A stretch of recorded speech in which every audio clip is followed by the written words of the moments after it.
He was holding his hand tightly when he heard a noise come from off in the shadows. Beyond the ring cast from the solitary light above, he could only see darkness. She must have sensed his sudden distress as he placed her hand against his chest. Again a noise. It sounded closer this time.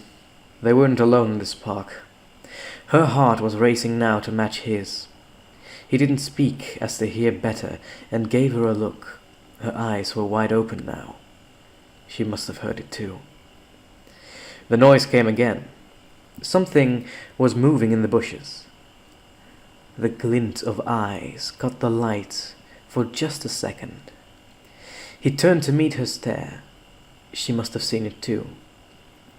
Doom came over her in a wave. She tried to break away, to run, but he held her close.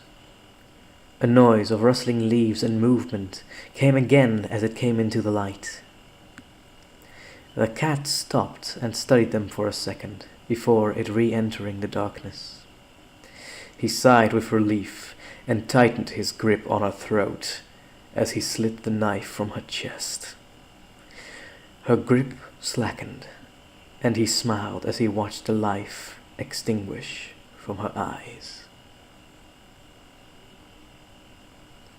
Noises by LiamD.